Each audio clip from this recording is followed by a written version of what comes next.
Good evening.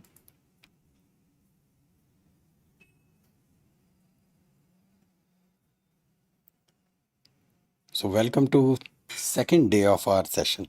Now see there are so many questions, so many mails we got. I tried to reply also all of them, and so we'll spare just 5 minutes for few of the questions, right? And because today we have to cover lots of grounds, because I really want that on the exam day you should be having plenty of topics to be tested, right? Okay, all right. So, few of the questions that how long this series is going to be, right? Now, this is really going to be a long series, right? Roughly 10 weeks. It is going to be 10 weeks. Monday to Friday, we'll be studying, and every Saturday would be like a test day, right? Every Saturday would be a test day. And in that test, because so many questions were asked, so that's why I'm explaining that it would be like an honest test. So test is something like you just evaluate yourself, right? You don't have to compare it with anyone. So let's say there would be about 50 questions, right? So I'll keep on displaying the questions one after the another, and you just keep on writing the answers. And then we'll go back to all these questions and we'll actually discuss every question in detail, right? So that way we'll be able to evaluate, and then later on, if you wish, so you can definitely, you have got the mail that till you are mbbs@gmail.com, you can send me your result or the photograph of that page in which you mentioned everything, right? Whether it is right or wrong, you need not worry. But that's how we'll be going for the exam, and it will be conducted on every Saturday for whatever the topics which we discussed from Monday to Friday. Then let me know after 1 month. This is absolutely on you, right? After 1 month, if you wish, we can go for a grand test, right? What grand test would be?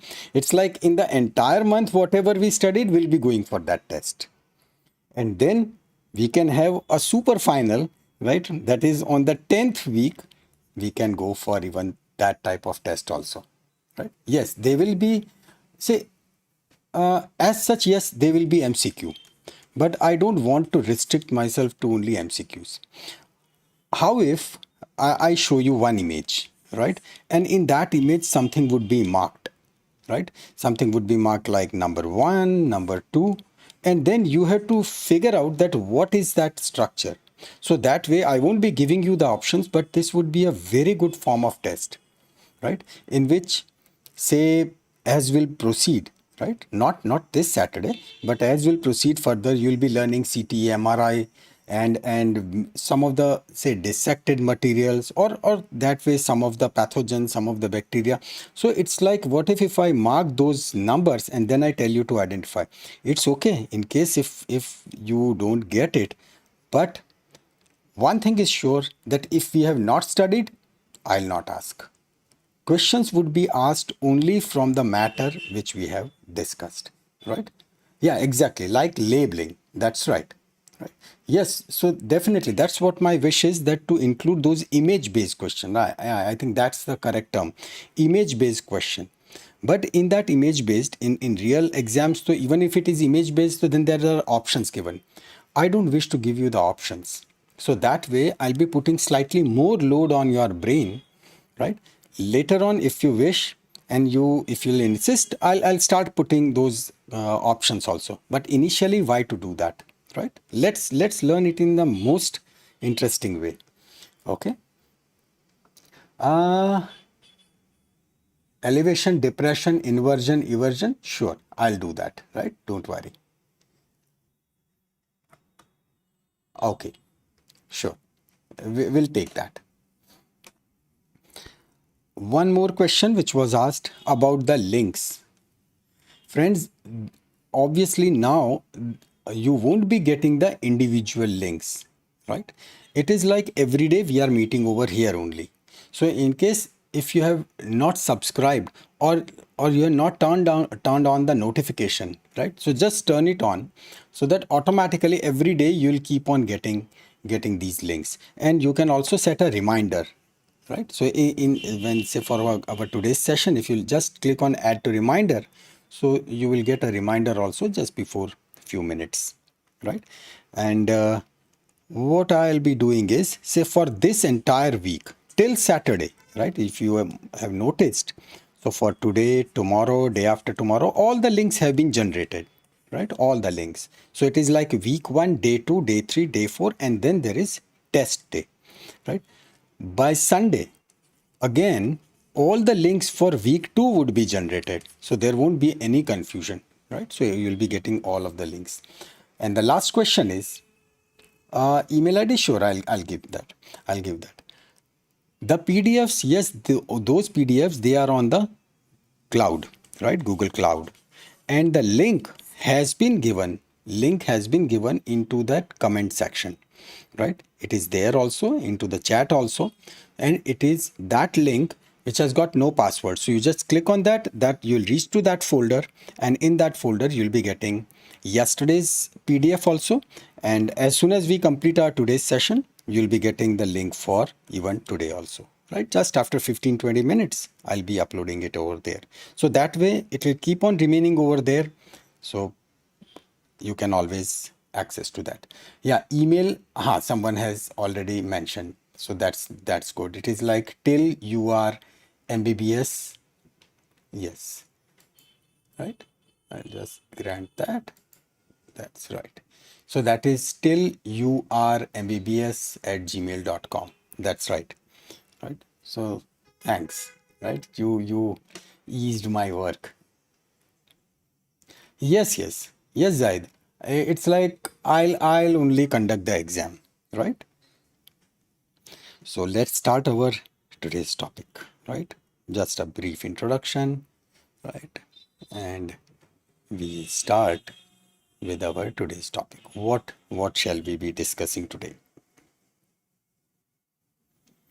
Three things.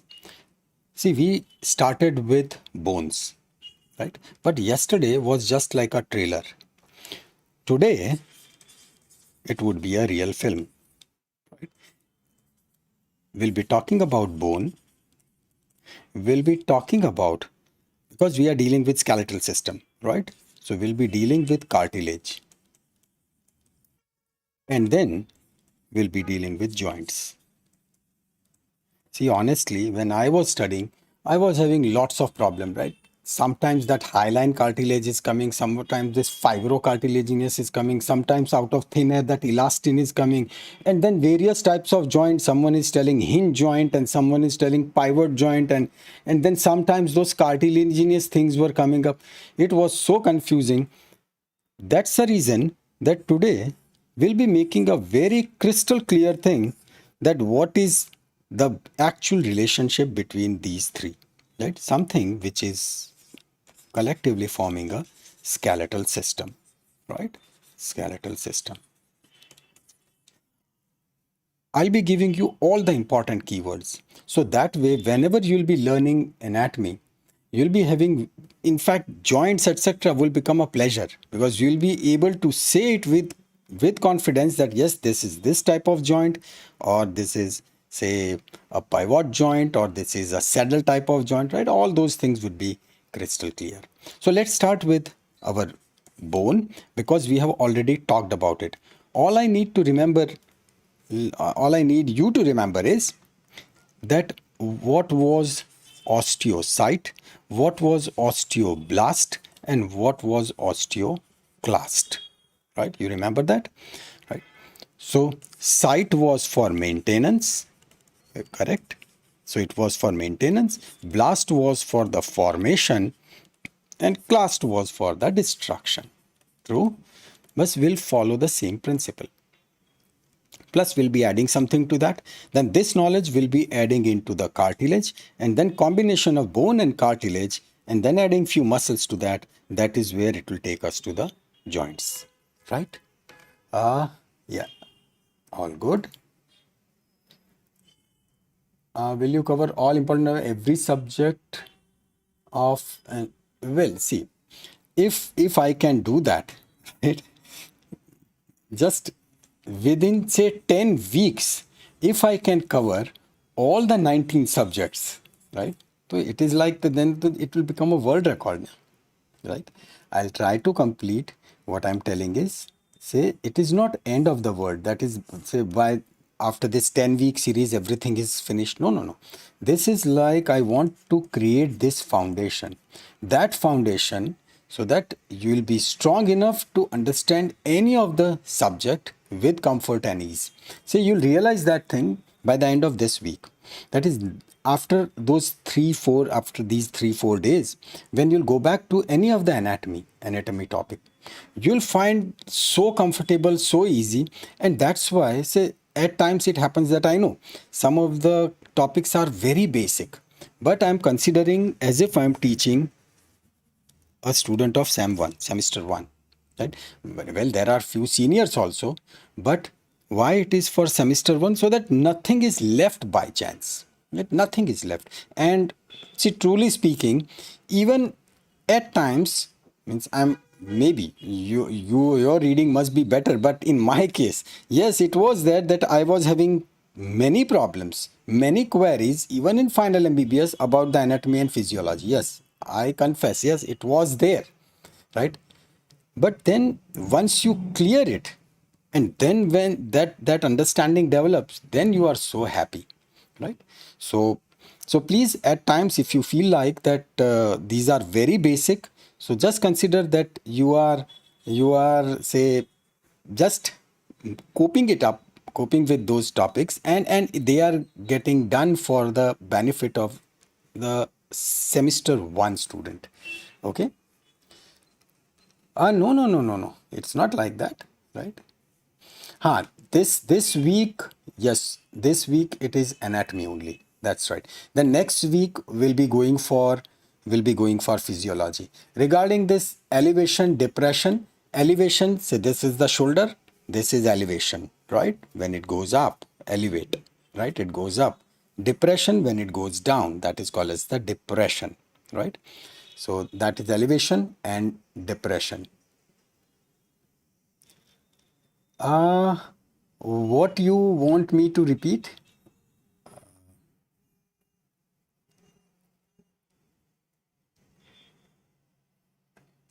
Okay, right. So elevation, depression, and let's say this is foot. So when you are doing it like this, right? So it is inversion. We are talking about right foot. So it is inversion, and when foot is like this, that is facing out, it is eversion, right? I did my MBBS from BJ Medical College, Ahmedabad.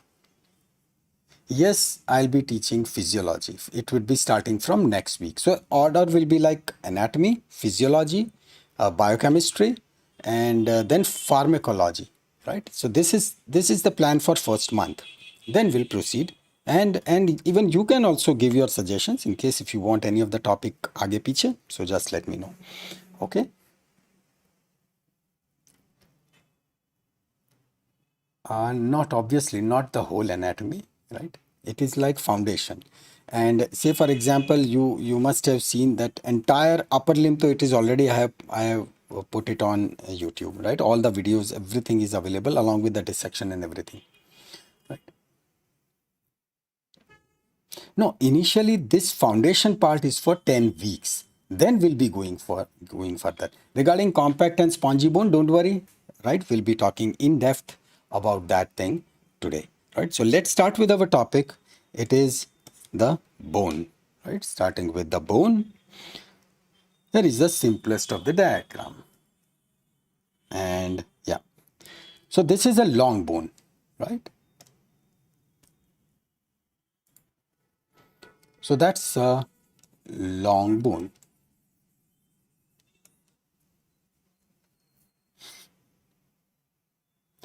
Uh, see, just okay. This entire series, again, I'm giving clarification. This entire series of 10 weeks say in the 5th or 6th week, even if I am teaching surgery, right? Yes, it is definitely for a semester 1 student. Yes, definitely you should attend. What's the harm, right? What's the harm? You will know that how the artery forceps works, how to hold the scalpel, right? How to hold the scissor, right? See, we are not barbers, right? The barbers, they hold the scissor like this, right? Kach, kach, kach, right? Haircut, right? Doctors, as a surgeon, you hold the scissor in a very artistic way. So why not to learn those things right from the beginning? Okay. So everyone is definitely heartily invited for all the 10 weeks, irrespective whether you are in first year or in any of the semester. Okay. Yes, for everything, pharmac, biochem, this, that, everything. At any stage of life, you have to learn it. So why not to learn it in the initial stage? And because it is foundation, right? It is foundation. So that's why it would be very useful to you. Okay, so let's start with our today's topic, right? First, what I'll do is, so this is a long bone, right? In long bone, what we really wish to learn. Okay. Yes, right. So now this is a long bone. This first portion, let me take this, right? This first portion. This is, right, articular surface or the articular cartilage. I'm just labeling everything first, right? Articular cartilage. Then I'll discuss every point in that. Now, yesterday we talked about that there are two types. One is the compact bone and second is the spongy bone, right? So compact bone is where there is a shaft, right? So that is our compact bone. Good, right? And where was the spongy bone? That spongy bone which was at the end, right? At the end. So this was the spongy bone. Now this spongy bone, it is also called as what? Trabecular, right? It was also called as what? There was one more name. This is trabecular. It was one more cancellous bone, right? Cancellous bone. True. Now, what's the importance of these cancellous bone? They'll be carrying red bone marrow, right? They'll be carrying red bone marrow. So I'm just writing BM. Now you know bone marrow, right? So red bone marrow. When there is red bone marrow, this means this will be taking part in the process of, in one word, if I ask, so that is the process of hemopoiesis, right? Do remember these things because I'll definitely be asking such questions in exam, right? So hemopoiesis. Okay. And in between, say this plate, right? In between. So there is a clear line in between, right? You can see that there is a clear line in between. Right? So what exactly is that? This is what we shall be discussing today, right? The growth plate, right? This is growth plate, also called as epiphyseal plate, right? It is called as the epiphyseal plate, right? We'll come to that what exactly is epiphyseal plate. Then in long bone, there is a medullary cavity, there is outer cortex, inner medulla, right? Remember it like a music. Outer cortex and inner medulla. So inner medulla means medullary cavity. This medullary cavity is having what? Medullary cavity is having bone marrow, right? Yes, there is bone marrow. But this bone marrow is red only when in childhood, right? It is red when the person is in its young age. As soon as it becomes adult, this red bone marrow becomes yellow bone marrow, right? Yellow bone marrow. So this yellow bone marrow, that is over here. So this is yellow bone marrow. Good. The entire bone is covered with one sheet, right? Yes, the entire bone is covered with one sheet, and that sheet is what is called as the periosteum, right? Ostium is bone, this peri is surrounding. Surrounding the bone, there is periosteum. And then inside it, right, when you go inside, so it is called as the endosteum, right? So this outer sheath, this one, right, it is periosteum. Now see, this periosteum is having that one artery, right? And that artery is called as the nutrient artery. So obviously this nutrient artery is giving all the supply. So in case if this periosteum is peeled, it becomes very difficult for this bone to heal in case if there is any damage, because if the periosteum is peeled, so then this nutrient artery is affected, right? Then the inside part, the inside of the bone, right, there is endosteum,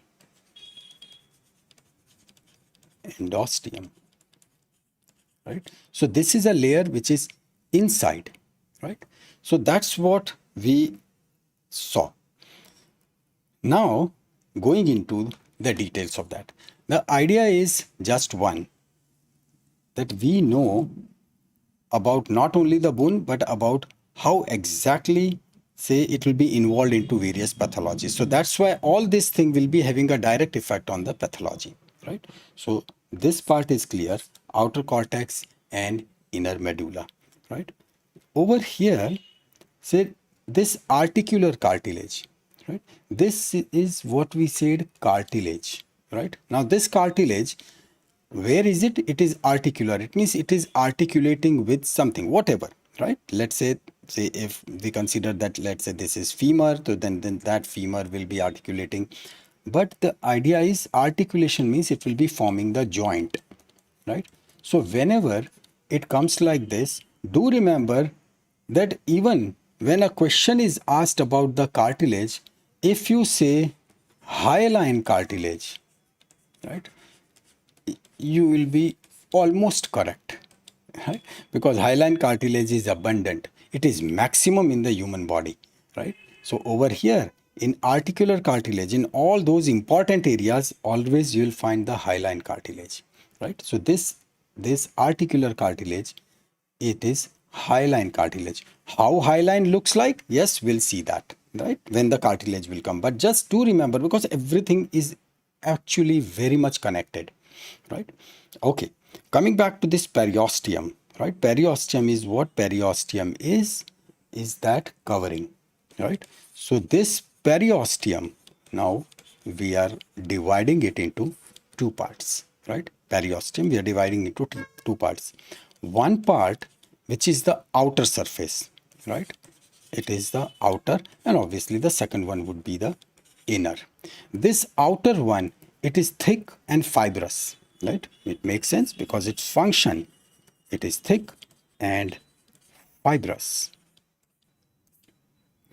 What about the inner one? Inner one is thin, but it is fibrous, right? So it is fibrous, but it is thin. Okay. All of them,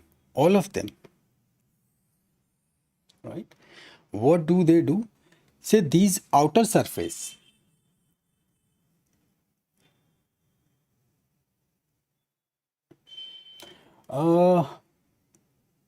stop discussing, right? Focus. So outer surface, this is thick fibrous, right? So they consist of all those osteocytes, osteoblasts, osteoclasts, right? All those cells they are present. So this periosteum will cover everything. It covers all the external surface except articular cartilage. So whenever this exception comes, do remember it, right? Periosteum, it covers external surface, right? Obviously of bone, except, right? Do remember this, all the exceptions except articular cartilage, right? So that means articular cartilage will be forming what? It will be forming the joint, right? So when it comes to joint, so then there will be capsule and everything. So that is where periosteum will not be there, right? Obviously, the longest bone, right? Longest bone in our body is femur. Good, right? So that's the longest bone. I think this is quite clean. More than this, you can't, right? Yeah, femur is right. Means I can't write everything in just capitals, right? So in case if there is any query, just let me know, right? You can send a mail to me. No, humerus nahi. It is femur, right? It is femur. Okay. So moving to this periosteum, right? When we said about this fibers, right? That there is outer and inner. So these fibrous part, they are all osteogenic. Osteogenic means they form the bone, right? And they will be connected, right? It means that outer layer, right? That is connected with the inner bone, right? So I'm writing this inner bone. Here is the inner bone. So this is the outer periosteum, right? That is periosteum. And there are few fibers. And these fibers, they are called as, that's the important thing, they are called as the Sharp's fibers. Sharp's fibers. These, right? They are all collagen, right? They are all coarse collagen fibers. So they give really strength because they penetrate into the bone and thus they give the strength. Okay. So finally, what would be the function? What would be the function of this? So we remember just snap. That is the function of periosteum. First, it gives shape. So it shapes the bone. So it just gives proper shape to the bone. It gives nourishment, right? Why nourishment? Because that nutrient artery was there, right? You saw that picture. So it gives nourishment. It gives attachment. Yes, it gives attachment. It gives attachment to so many things. It gives attachment to, say, muscles, right? It gives attachment to those ligaments. It gives attachment to tendons, right? So muscle to bone, right? So that is tendon, and when it is bone to bone, so that would be ligament, right? And finally, protection, right? So these are the main functions of periosteum. We'll always try to, what is periosteum? Well, as we talked about, the covering, right? This is a bone, the outer covering is called as the periosteum, right? Periosteum is, I'm writing again, it is the outer covering, okay? It is outer covering. Bone, any of the bone, right? All bones, the sharpest bone arise from tendons and then enter bone, right? No. It is like, they are not from tendon. These are like that periosteum to inner bone, right? This is the internal structure. This is internal, right? It is the internal structure, correct? Yeah, it is the outer covering of the bone. That's right. That's right. Okay, femur was the longest bone. So that you must be asking. Yeah. Fine. Now we move on to the endosteum, right? Outer covering is periosteum. The inner covering is endosteum. Internal. Endosteum.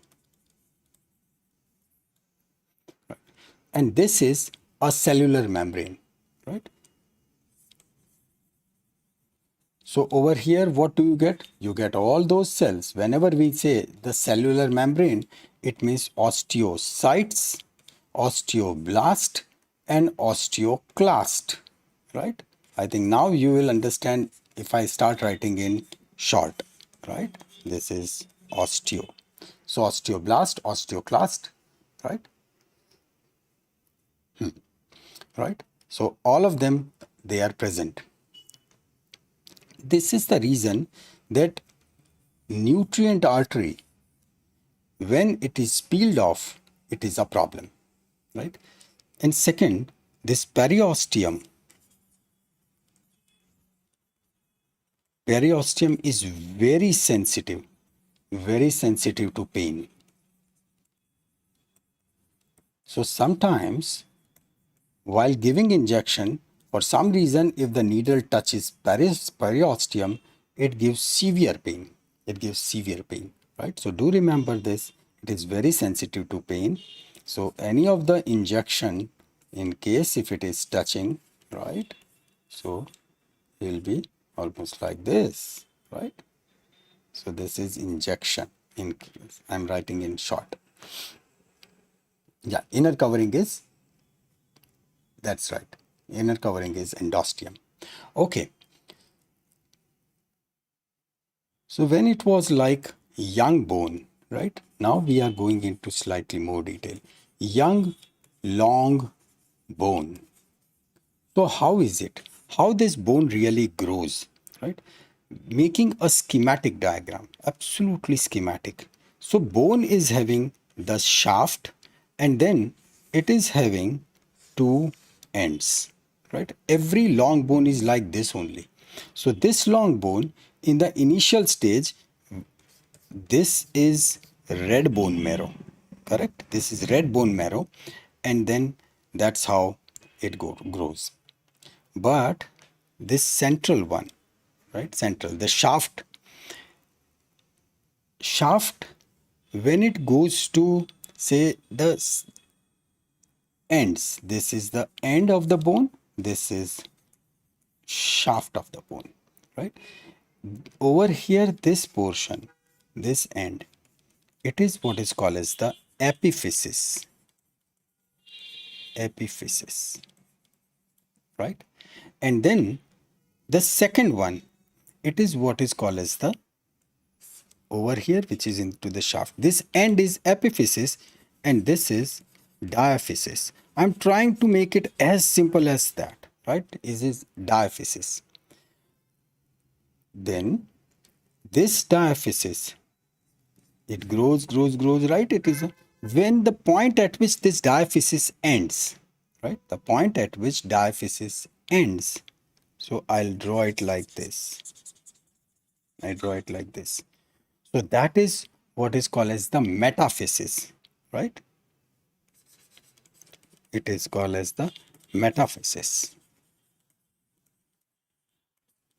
So over here, it is end of diaphysis, right? I'll just write this much, end of diaphysis. Now between metaphysis and epiphysis, there is something which is very nice. This is the point. There is a plate, right? This is a plate. This is at the junction, obviously, right? You can see that this is epiphysis and this is metaphysis. In between both of them, this is what is called as the epiphyseal plate. Epiphyseal plate. And into bracket, write down growth. It is also a growth plate. So that is the growing end. That's where the growing area, bone keeps on growing, right? Now to make it still more interesting, that when we'll be going for ossification, when we'll be going for ossification, see, just one request, don't start writing in all other languages, right? Please don't do that. Please, it not only deviates me, but at the same time, those who are genuinely studying, right, unnecessarily it is disturbing. Please don't do that. Why to do? Okay, don't repeat it. Okay, so where were we? We were talking about epiphyseal plate, right? So this epiphyseal plate, that is like a growing area. That's where it grows, right? Now, this metaphysis, it is highly vascular, right? It is highly vascular. Now from where that blood comes? That blood comes via that nutrient artery. So that artery, right, which is going like this, and that artery is supplying, right? This artery is supplying all the nutrients. Now there is a hairpin curve, right? This artery, right? Actually it goes over there and it divides, and but this is like a hairpin curve, sharp curve, right? Sharp curve on both the sides, right? So I'll write hairpin curve, right? Now this particular curve, in case if it is obliterated, anything happens, whether it is because of any emboli or anything, right? Anything, any of the infection, this can lead to severe problem, and that is what happens in osteomyelitis, right? In case of children, right? Osteomyelitis. So because if this artery is affected, I'm just writing affected, it is obliterated. How? Many reasons, whether it is because of infection or it is because of block, anything. But when it happens like this, when it is affected, right? So and in whose case? In case of children, because in the adult that bone has formed, right? Because right now it is young long bone. So when the child is affected, right, so in that case obviously the bone would be affected, bone won't be growing, and this is what would lead to infarction, right? That is the lack of blood supply, and it will hinder the growth will be badly affected, right? So that's the point. So over here there is diaphysis, there is epiphysis.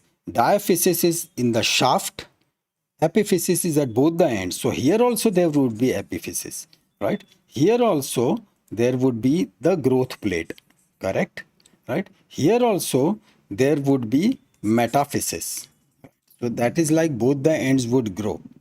And then when the person becomes adult, all these things, they will be converted to bone. So now this is, that entire bone is fixed. So initially, how the structure of the bone is formed? Go back to same word, and that is what is called as the hyaline cartilage. Yesterday we talked about that when the baby is born there are 300 bones and then it reduces to 206, right? This is the reason that those bones, they are separate and then later on they fuse, right? Yes, it is called as the arteria nutritia. Yeah, it's a good name, right? But yeah, same thing. Nutrient artery is the branch of, well, it is not like only brachial artery. It is like every bone has got the nutrient artery, right? Every bone has got the nutrient artery, and it comes from whosoever is the nearest. The simple principle of anatomy, whosoever is the nearest will be supplying. So this is what we were telling, that initially the mold, right? What we say, the basic structure, that is made up of hyaline cartilage, and then there is the development of all those osteoblasts, right? They start putting all those, that extracellular matrix, they trap themselves, and then slowly and gradually, right, the bone starts getting formed. We'll be talking about it, but this is what is called as the diaphysis, metaphysis and epiphysis, and all these things collectively what is called as the ossification. Ossification, because this is cartilage, right? When the cartilage gets converted to bone, so we call it ossification. So that's the term which I was holding back, and this is what is called as the ossification. And in ossification, we'll be learning so many things. One basic thing is primary and secondary centers, right? Such a simple thing it is, right? Let's not write here, we write on another page to keep it clean. Why periosteum is sensitive in? Because it has got rich nerve supply. That's why it is extremely sensitive to pain. Okay. So ossification, right? We'll see that there are two things. There is a primary ossification center and there is secondary ossification center. So these are the primary centers and the secondary. Primary is which is like before birth,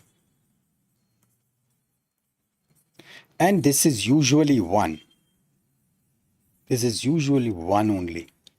While secondary, it develops after, and it could be two or more, or it is more than one, right? We can write it like that. It is more than one, so one plus.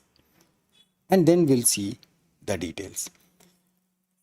In this, when we say epiphysis, right? Epiphysis. There are various types of epiphysis, right? Let's take it on that. Because what was epiphysis? Epiphysis was that growing end, right? Epiphysis was our growing end. So now I'll be utilizing a sort of brain mapping, right? Everything at one place. One, what is called as the pressure epiphysis. See, name itself, pressure. So this means this type of epiphysis will be developed only on those areas where there is pressure. And there can be pressure. Yeah, primary ossification center is from diaphysis. That's right, from the shaft, right? So over here, this is primary and this one would be secondary, right?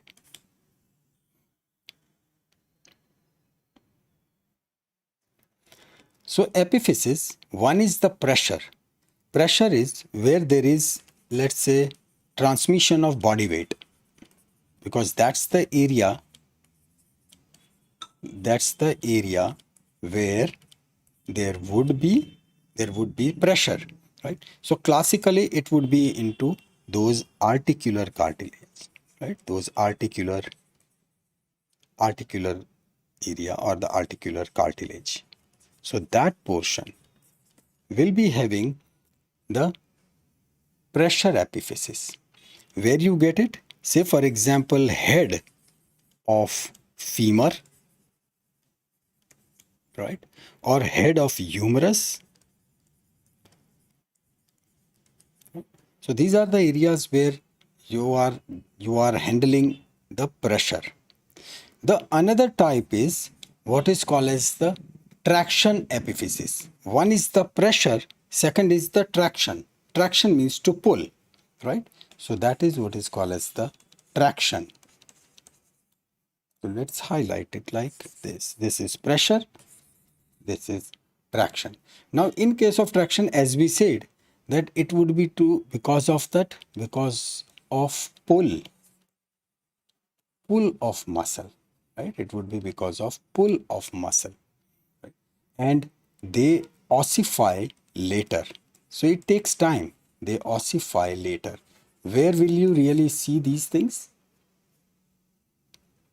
Where will you see these things, right? In case of femur, it is at the trochanter, right? Trochanter. So femur is a bigger bone, so there is that protrusion is called as greater trochanter, lesser trochanter. In case of humerus, right, this is tubercle, right? So these are the areas where the muscles will be pulling them. So that's the portion which will be called as the traction epiphysis. Then the third one, this is very interesting. It is atavistic, right? It is atavistic. Now the name is interesting, atavistic. Now in case of atavistic, it happens like, say, because in humans, right, there is something special. Say some bones, in case of those mammals, right, they were separate bones. But in humans, what happened? That bone came near to major other bigger bone so that he can get the blood from it, right? So in case of, say, mammals, those other animals, right, they were independent bones. But it happened like in humans, these bones, they came near, right? In humans, these two bones, they came near, and so that they can get the blood supply from a common site, right? So this is like where this bone is living like a parasite, right? This small bone is like a parasite, is living on a bigger bone. Now, what I mean by this, say for example, scapula. Scapula is a bigger bone, but there is a coracoid process. When you touch it over here, right, you can feel that coracoid process. That coracoid process, right, so let's write it over here, right. Say for example, coracoid process in scapula, right. This is just the example. Say over here,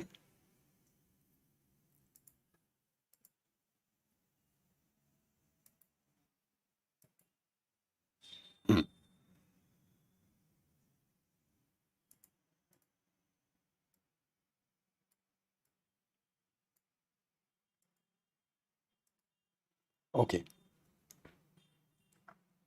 this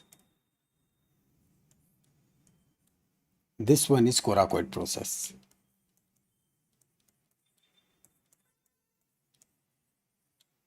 Right. So this process, coracoid process, as such, it's a separate bone, but it has attached itself to scapula, so that he can get the nutrient from him. So that's why this coracoid process lives with scapula like a parasite. He lives on that, right? And this is what is called as the atavistic epiphysis, right? Do remember this. This is a good question for exam. I'm leaking away the entire paper. Yeah? That's final one, the fourth one. It is something which is normally not seen, and that's why it is called as the aberrant, right? It is what is called as the aberrant epiphysis. That is unusual, right? Unusual. How is it unusual? Say these are all metacarpals, right? Metacarpals. So in metacarpal, there is a base, and then there is head, right? All those. So normally everywhere, say this epiphysis, normally it is at the base. But when it is over here, right, at the head end, so then it is unusual. So that is what is called as the aberrant epiphysis. Not always present, but if it is present, so then it is called as the aberrant. Aberrant is unusual. Okay. All right. Yeah, head of first metacarpal. That's right. Okay. Now that's what we talked about regarding the ossification, right? The next is, say, when we say about some special bones, right? They are called as the sesamoid bones. Sesamoid bones. Sesamoid, this means seed-like. They are like seed-like bones. Right? These bones, though they are bones, but there is some speciality. In those bones, periosteum, medullary cavity, right? Medullary cavity, and Haversian system, right? Because Haversian system is the classical thing for a bone. All these things, they are not present, right? They are just small, round, smooth bones, right? In these bones, there are smooth surface, and the function is they just glide, right? They just provide a surface so that they can modify pressure and the direction, right? So that's their entire function is. So there is a smooth surface on which that tendon can glide. So that's why these sesamoid bones, if we see, right, the keyword, they are embedded, right? They are embedded in tendon. And when we say tendon, right, that is muscle to bone. Okay. And why should they do it? To modify, right? to modify. What they really want to modify? They want to modify pressure or they want to modify direction. So that's the meaning of these sesamoid bones. Yes, that's right. They develop within. Yeah, patella is a sesamoid bone. It is, in fact, patella is the largest sesamoid bone, right? Okay. See, I'll show you.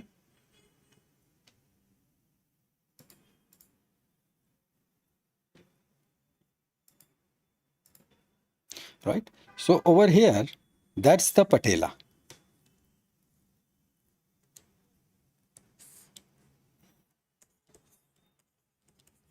That's the patella, right? It is the largest sesamoid bone. Yes, let's put a black color. This would be fine.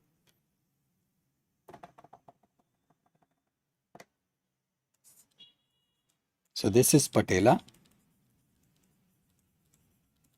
This is the largest sesamoid bone.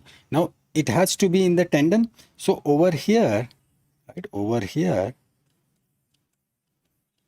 right? That's the tendon of quadriceps, right? This one is tendon of, it is quadriceps muscle, quadriceps femoris, right? So this quad means 4, ceps means head. So it means there are 4 heads. So these 4 heads are like vastus medialis, vastus intermedius, and the vastus lateralis, right? Plus rectus femoris. So these are the 4 heads, 1, 2, 3, and this one is 4th, right? So this is the largest sesamoid bone. And then over here, it is connected, and that is what is called as it is bone to bone, right? It is bone to bone. So that's where the patellar ligament will come into picture, right? So that is the patella. And this is patella, right? This P, that is the patella. Okay. Obviously, this one is fibula, and this is tibia. Just in lower limb, right? In lower limb, this patella is famous, but there are even others also. Say, for example, you will come across what is called as the fibula, right? Fibula, but this fibula is on the posterior side, right? In the calf muscle, there is one important muscle, what's called as the gastrocnemius, right? Gastrocnemius. Now this gastrocnemius, there are lateral head and the medial head. So this is the lateral head. Into the lateral head of gastrocnemius, you find this fibula, right? There are so many others. Even in foot, there are 2 important sesamoid bones. And then there are some rare bones like, say, chymella. But don't worry. These 2, they are the main ones. Okay. Moving further, when we talk about, say, sesamoid bone, in the hand, there are 5 important bones, right? So instead of just a description, let's understand it with one simple figure, right? And we'll draw it over here, it becomes easy. And which color would be better? I think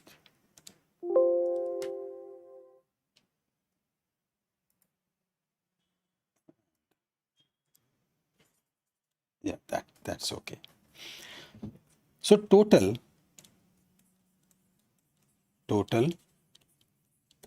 5, right? Out of this 3, they are onto the thumb, right? So here are they. These are all carpals, and these are metacarpals, right? So the between all these joints, this particular joint, this joint, so that would be metacarpophalangeal joint between metacarpal and phalanx. So it would be called as the metacarpophalangeal joint. So we'll call this thing now onwards as MCP joint. So at MCP joint, right? At MCP joint, we have got one over here and one over here, right? One and two sesamoid bones. The third sesamoid is over here. This is what interphalangeal joint, right? Between two phalanges, right? Then there is one more, which is, that's the index finger, right? This one is index finger. So on index finger, on the radial side, right? Because this is radius, this is radius. So on the radial side at metacarpophalangeal joint over here, right? This is one more. And on finally on the little finger, right? Again on metacarpophalangeal on the ulnar side. So here is the fifth one, right? So total, this is 1, that's 2, this is 3, that's 4, and this one is the 5. These are the 5 important sesamoid bones which are present in hand, right? Yeah, that one is wrist. Now this takes us for the next topic, and that is the cartilage, right? Now from this point onwards, things are very, very easy. Actually, they are very easy. Say, because we talked about many of the points during our discussion. So this is, as we said, whenever it comes to cartilage, if you say hyaline, in most of the cases you'll be right, because this is most abundant, right? It is most abundant, maximum. The second type is the fibrocartilage. Fibrocartilage.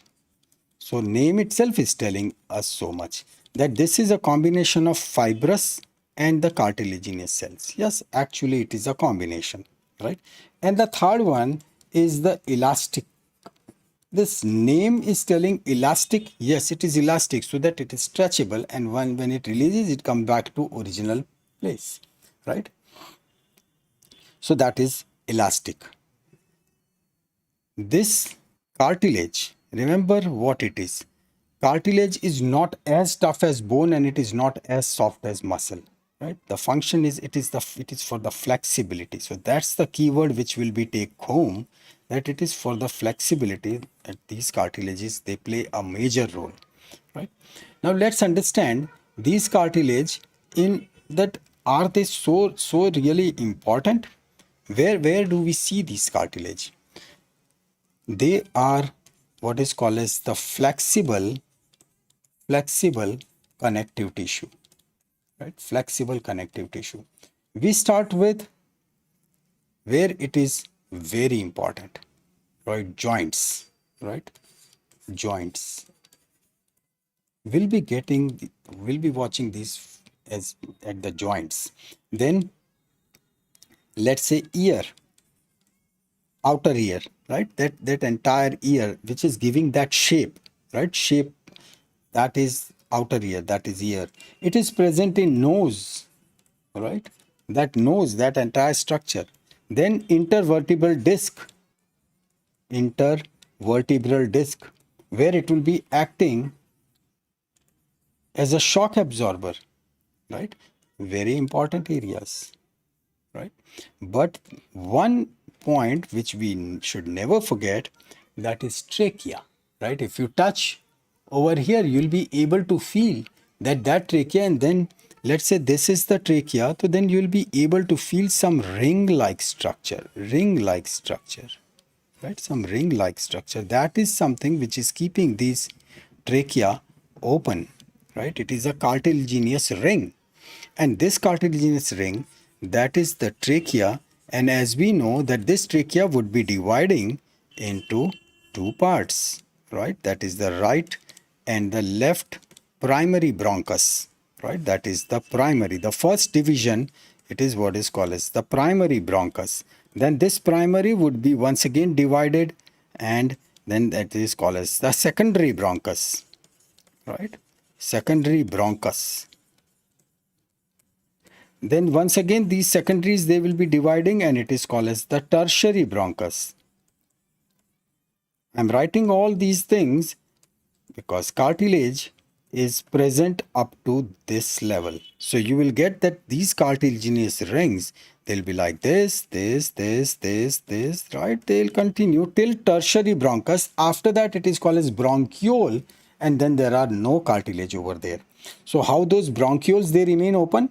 That is because of the elastin tissue, right? And because their size is so small, so those tissues, they are capable enough to keep it open.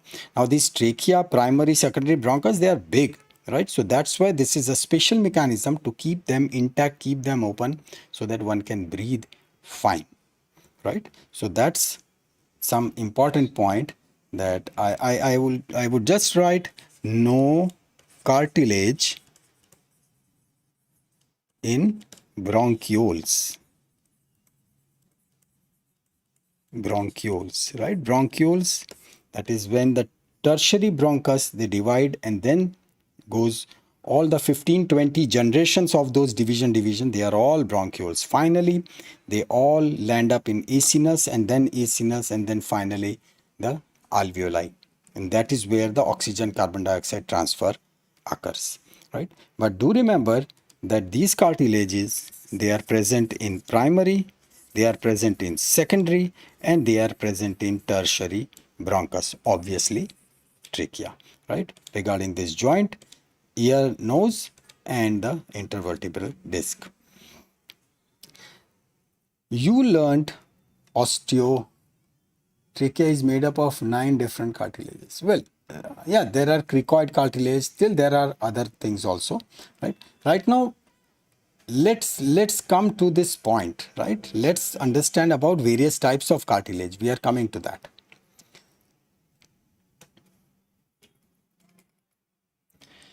So we said that there are osteocytes, then we talked about osteoblast, right? And then we talked about osteoclast, but now it is cartilage, right? The way it was osteogenesis, now it would be chondrogenesis. Chondrogenesis. Genesis was formation, right? So osteogenesis was formation of bone. Chondrogenesis is formation of cartilage.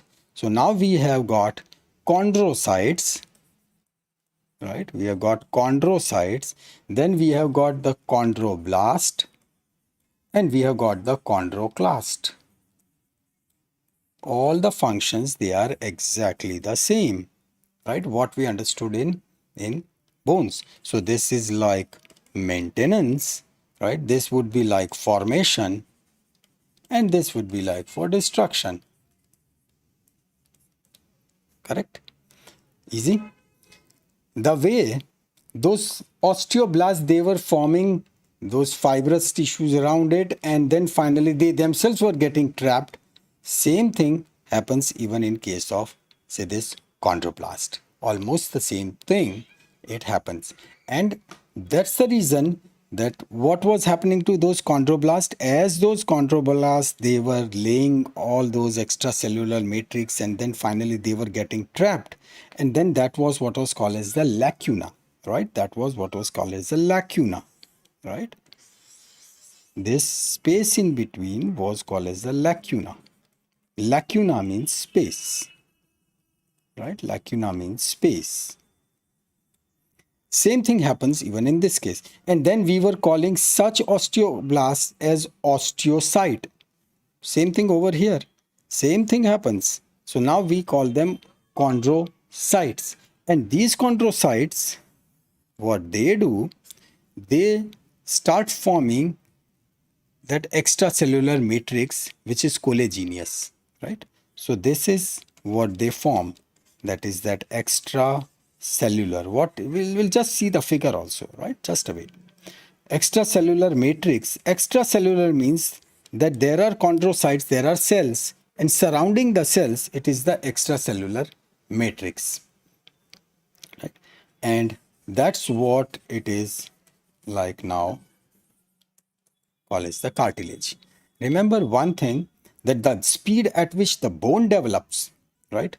Over here, in case of cartilage, that turnover is not that fast, right? It is a very slow turnover, right? It is a very slow turnover, right? That's the reason, in case if anything happens to cartilage, right, it would be difficult to heal. And still, more important thing, difficult to heal. And still more important, that cartilage, they are avascular, right? That means there is no blood supply, right? They are aneural, there is no nerve supply. So that's the reason whenever anything happens to cartilage, there is no pain, right? Yeah, actually, there is no pain. But like if your patient comes, right, your patient will already Google it, right? And he will Google and he'll say signs, symptoms of cartilage damage. The first thing written is pain, right? And the moment you tell him that whenever there is any damage to the cartilage, there is no pain, right? He'll feel that you don't know anything, right? Actually, when the cartilage is damaged, cartilage is never damaged solely. It is damaged along with other tissues. The pain is because of that inflammation, and pain is because of involvement of other tissues. So actually the cartilage which is damaged, cartilage heals slowly, right? Cartilage takes time to heal, and the function of the cartilage, right? So how can you really assess that the cartilage is doing? Cartilages, they don't grow in size, right? No, there is no size increase, right?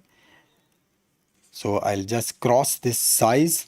Only biochemically you can assess that, okay, if it is say healing or not. So it is like a biochemical process, right? So do remember, there is no pain, right? There is no pain. The pain which is occurring due to any of the injury, that is because of the associated structures, right? That is because of the inflammation of surrounding structures. So let's mention it over here so that I can ask you this point in the exam also, right? That the pain is due to inflammatory process. Inflammation of surrounding structures.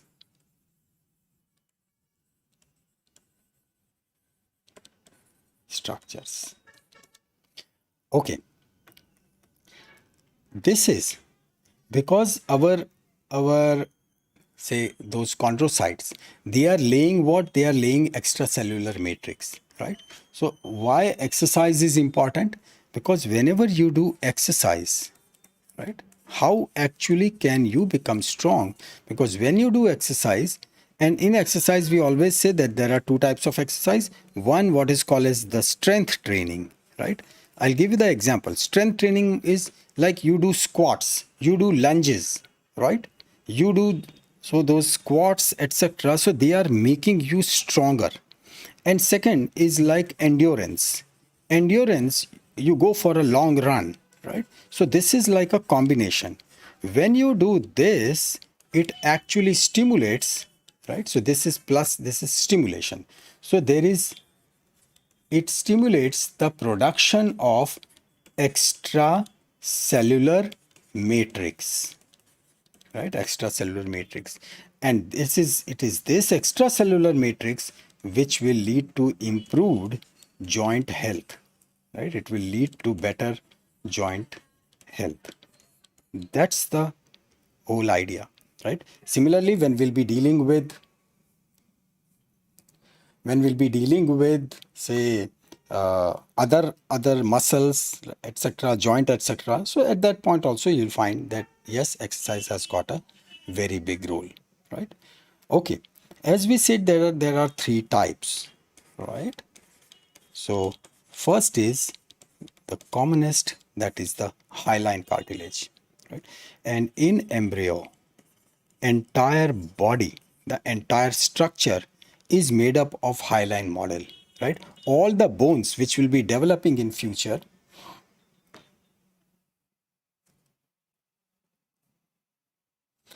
see the thing is, when it is developing, right, in the initial stage, these hyaline cartilage, right, they grow slowly, but that's why the size of these cartilage, they are definitely much smaller as compared to the bones. Yes, yes, one should definitely exercise, right? So in embryo, now see, in embryo, entire model, right? Model of bone, right? All the bones, model of bones, they are basically all hyaline cartilage. Hyaline cartilage. It is the hyaline structure, right? And these hyaline cartilage, they are like absolutely homogeneous, right? Homogeneous, simply of one texture, right? They are white in color, right? And a bit semi-transparent, right? They are shiny.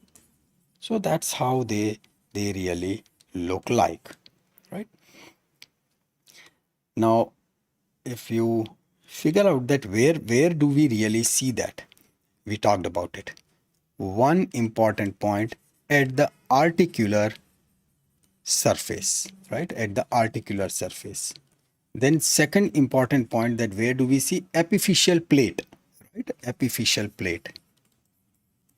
Epiphyseal plate, which was like our growth plate, right? That is where you see the hyaline cartilage. And then we talked about that in respiratory tract, right? We have got it in trachea, then primary, secondary, and tertiary. Primary, secondary, and the tertiary bronchus, right? And into the nose, etc. Right? Plus, in thorax, the costal cartilage, right? Costal cartilage. You know that all those ribs, right? We have got the 12 pair of ribs. So from vertebra, right, they go in front, right? They go in front. That's how they make the thoracic cage. So if you watch from the top, so that's how, right, they will be forming the cage. But we have got 12, right? Out of that, say there are 1 to 7, they are called as the true ribs, because these, they will be starting from vertebra back, and on the anterior side they all will be reaching up to 7th, they will be reaching sternum, right? They will be reaching sternum, right? So they will be going like this: 2, 3, 4, 5, 6, and 7. What would happen for the eighth one? Eighth one would start merging into this, right, into the 7th. So those who are reaching directly to sternum, they are called as the true ribs, and rest are considered as false ribs, because they will be like from 8 to 12, they will not be reaching to sternum. In fact, they will be reaching to these other costal cartilages over there. So that's why that the margin is like this, right? That's how. 11th and 12th rib, they are also called as the floating ribs, right? Because their anterior end, they are free. So they are also called as the floating ribs. Okay. Now let's see that how this hyaline cartilage it looks like, right? I'll just put the figure, and here it is. Here it is. See, that's how this hyaline cartilage would look like. Let me freeze this picture, and done. Okay. So now it will be available to you even in your notes also, right? So those chondrocytes, say the best thing with what you see is those lacunae, right? Say lacunae. See the space. See the space, right? And these are chondrocytes. These are chondrocytes. These are the chondrocytes, right? And if you notice towards the periphery, right, this is, right, they are all flat. See this, right? See, they are flat. That is the way you were having periosteum, over here it is perichondrium, right? It is called as perichondrium. So all of those flat nuclei you watch, that is the perichondrium. This is how the, and what you watch over here, this is extracellular matrix, right? So that's how the hyaline cartilage will really look like, right?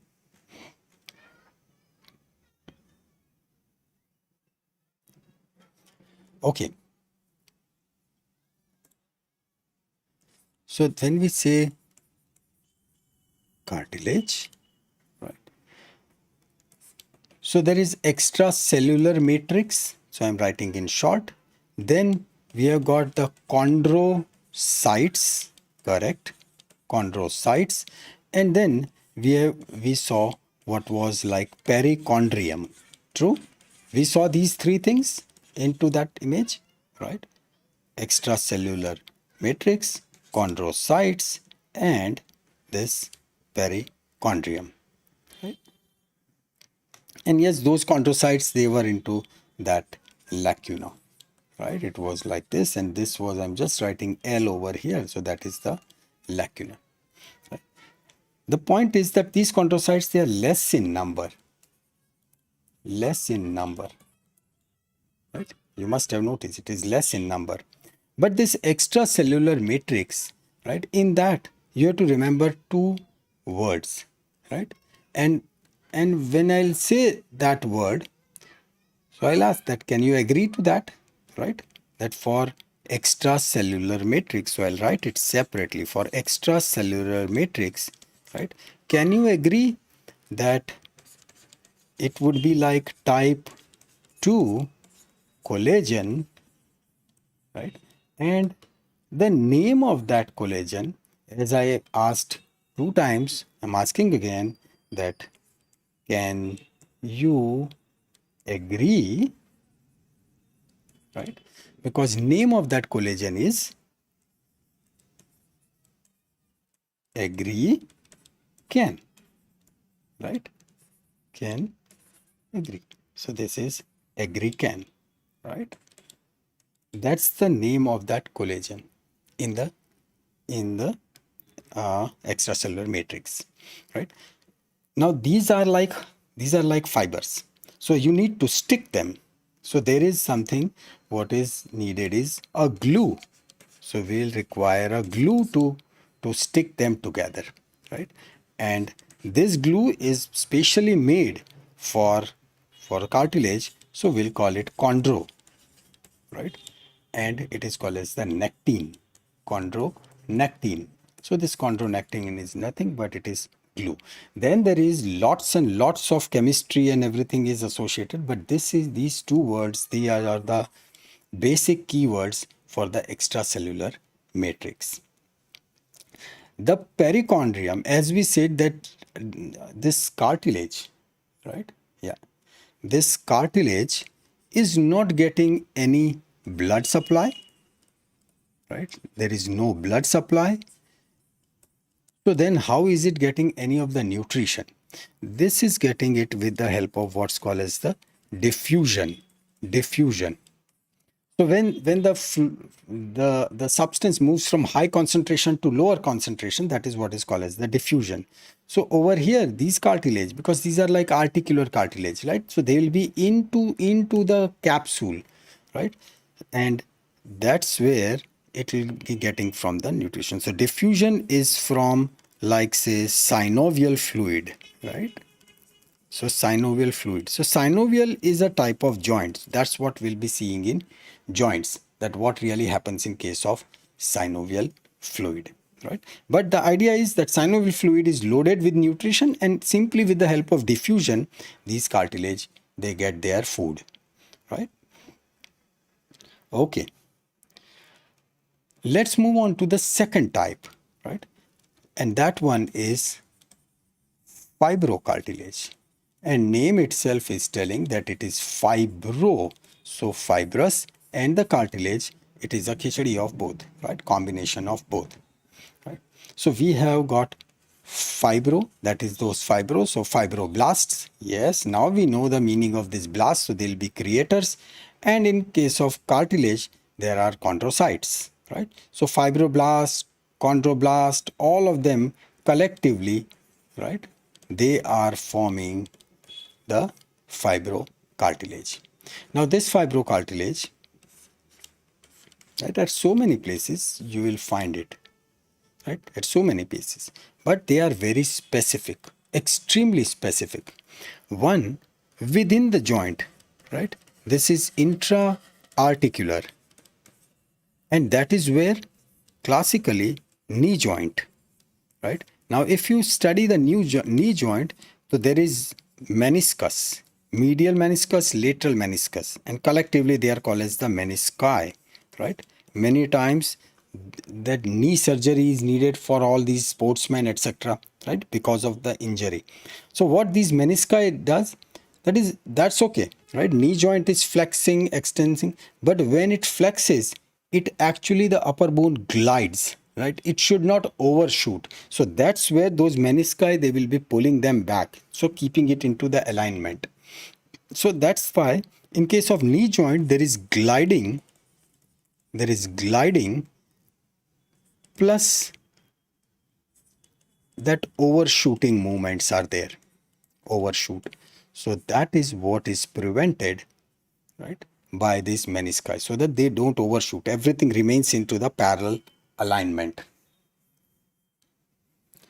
Yeah, we'll come to that.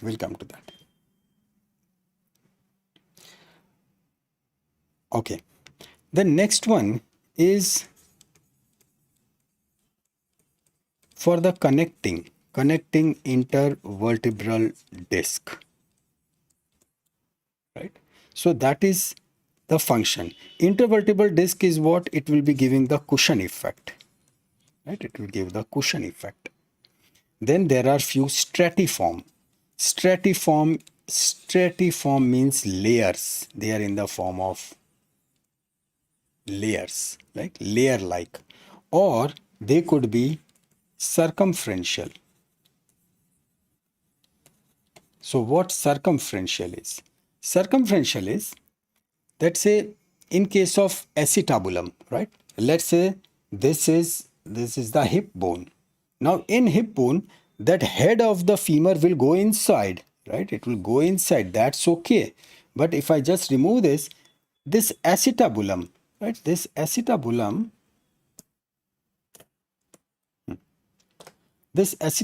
is not a full cavity, right? There is a gap. So this gap is covered by these fibrocartilage, so that actually when the head goes, it is like a lock, right? So that is what is called as the circumferential.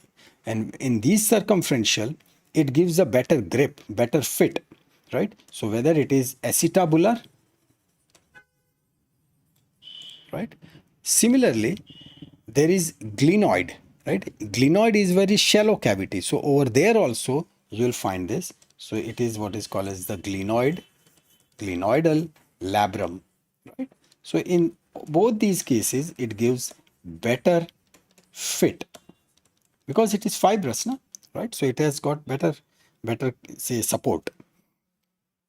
And the stratified, they will be like giving a runway, right? They will be giving the smooth surface on which the tendons can glide, right? Like those peroneus longus, tibialis posterior, right? Those lower limb tendons. So tendons can glide, right? So these are some very classical areas where these fibrocartilage will work. Now, because it is so special, Right? So clinically, you'll find that normally not much of the pathologies they are associated with them, but whatever the things which are associated, they are mostly traumatic, mostly traumatic. So all those injuries, right? Those injuries they are associated with trauma. Now, say for example, in case of say glenoidal labrum, right? If anything goes wrong, if it is damaged, so it will lead to anterior dislocation, right? So I'll write dislocation, anterior dislocation of shoulder, and that is when the glenoid is damaged. Glenoid labrum, right, is damaged.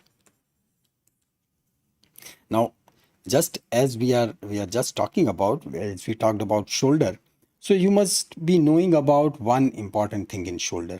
That shoulder is well protected by a group of muscle, what is called as the rotator cuff muscles, right? Say they are called as the rotator cuff. Cuff is like hatkadi, right? Rotator cuff muscles. And how do you remember it? Say we say that yes, we remember it like SITS, right? SITS. But I always say that write SI, then T, and then S, right? Write it like this, SITS. Because see, that is the scapula, right? So from the posterior side, when you touch over here, it is the spine. So there is supraspinatus and infraspinatus. True? So this is supraspinatus. There is infraspinatus. And this small t, because of it is, I'll write it like this, it is because of teres minor. That's why we wrote it small. And obviously, the last S is subscapularis, right? Subscapularis. Because all of them, they will be arising and then they'll be covering up this shoulder joint. And this is rotator cuff muscle. Just, right? Out of this, but should know. So that's why I wrote it. Then acetabular injury, right? Acetabular injury can occur, right? Then even intervertebral disc, so many things can occur in intervertebral disc, right? They can degenerate, then they can herniate. Herniate means what? That these intervertebral disc, they will go and they will start say pressing the spinal cord, right? And that is where the pain increases, because if it touches and comes back, it is very painful. After some time, when the condition deteriorates, right, it is like this disc is constantly in touch with the spinal cord. When there is no relative movement between both of them, there is no pain. So even suddenly patient feels no, now there is no pain, it means it's a bad thing, right? And when we'll be watching the CT MRI, right, I'll show you one of such condition also, right, when we'll see that. Okay, let's see how these fibrocartilaginous things, they really look like, right? As you must have guessed, it is a combination of fibers as well as the, okay, here it is, right? You can see that it is the combination of both the things. There is fibrous and there is cartilaginous substance. Let's make it flat so that it remains into this. Okay, now it will stay back. So here it is. So these are the chondrocytes, right? You can see the chondrocytes, all these, right? These are the chondrocytes. These are the chondrocytes.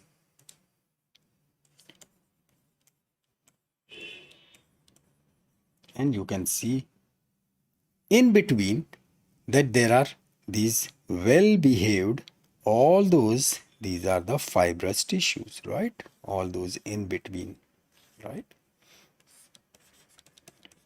Fibrous tissue.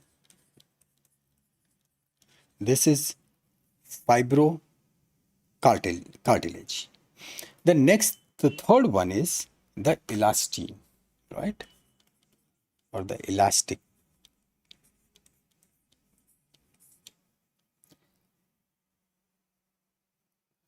Yeah, why it's bad? Say,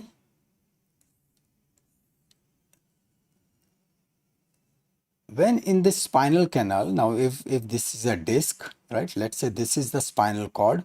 When this disc touches and comes back, right? With the movement that disc touches, and patient will be having shooting back pain, right?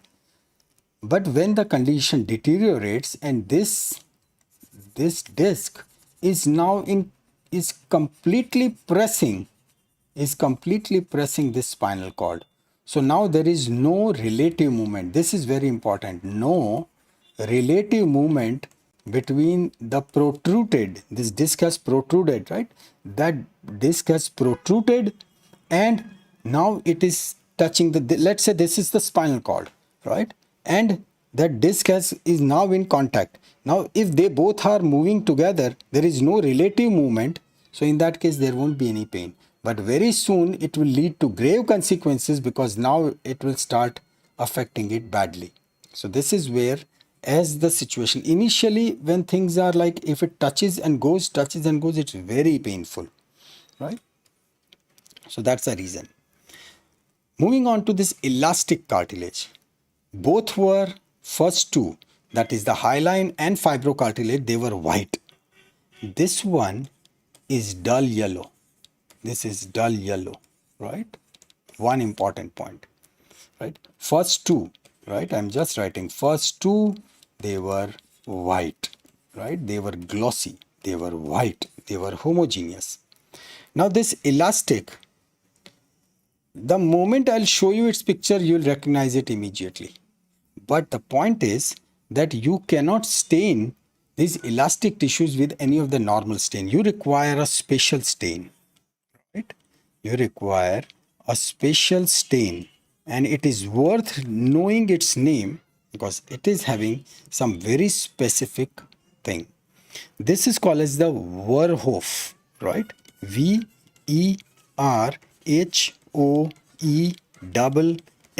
This is what is called as the Verhoef stain. Now this Verhoef stain has got what's called as the iron hematoxylin, right? Remember these because in exam such questions they have appeared, right? Because they are like, whenever there would be any of the exception, guess that could be one of the question, right? So this is iron hematoxylin.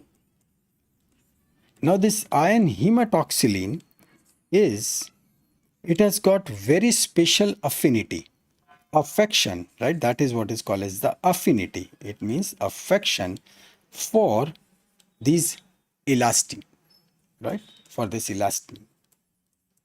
And that's the reason that they are clearly say staining it, and you can see it, right? So let's see that how it really looks like, right?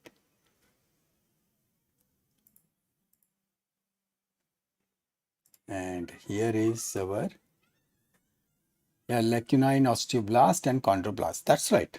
That's right. Lacuna is the space. Right? Lacuna is the space. Thank you, Arslan. Thank you. Why is bad if there is no pain? Okay, I think I answered it. Yeah, there is teres minor, right? There is minor, it is rotator cuff muscle, it is called as teres, T-E-R-E-S, teres minor. Raju, there it is teres minor, supraspinatus, infraspinatus, subscapularis, and that muscle is teres, T-E-R-E-S. Now this picture, right? This is what you are talking about? Okay. Say over here, let me freeze this picture so that it doesn't go away. All right, let's flatten it. Yeah. Okay.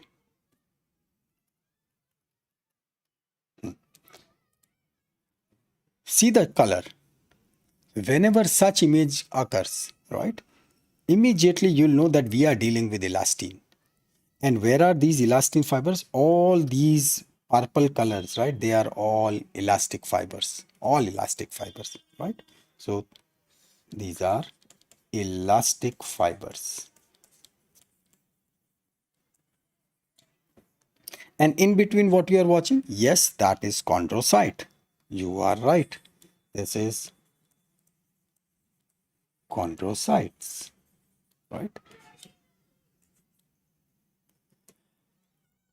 Now, say at this point, we are not going into the extensive detail of that these chondrocytes, right? What type, like that there is type 2 collagen and typically what will they be doing? Now, we are not going into that detail.